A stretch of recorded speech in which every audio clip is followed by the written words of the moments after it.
नाश्त्याचा बनवत आहे उपमा। मोहरी,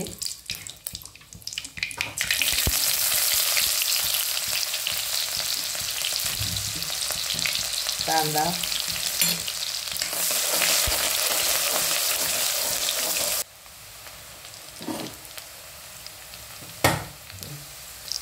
कढीपत्ता,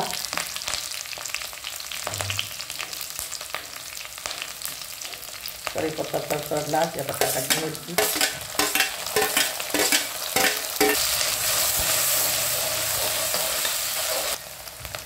टाकायचं मीठ,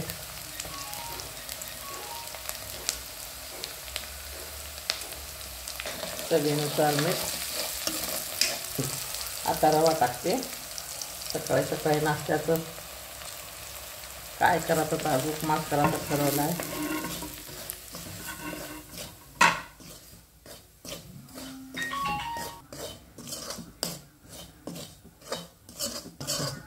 चांगला खमंग भाजून घ्यायचा। आता थोडा भाजत आहे। गरम पाणी ठेवलं बाजूला, गरम पाणी टाकते।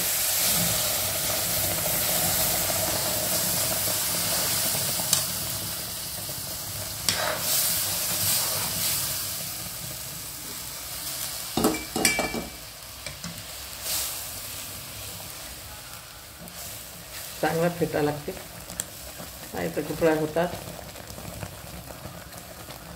गॅस कमी करायचा।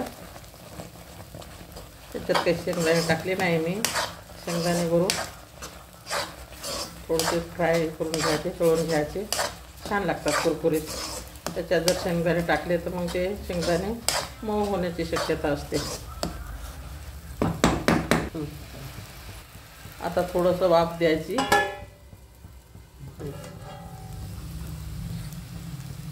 संबार टाकायचा वरून, संबारामुळे छान चव लागते। त्याच्यात थोडंसं तेल टाकायचं, शेंगदाणे वरून मस्त फ्राय करून घ्यायची। थोडंसं 2-3 मिनटं फ्राय करून घ्यायचे तेलामध्ये। चांगले कडक होतात, छान लागतात कुरकुर पोह्यावर, उपम्यावर। उपम्याची वाफ काढून घेतली, छान झाला आहे मोकळा मोकळा। शेंगदाणे वरून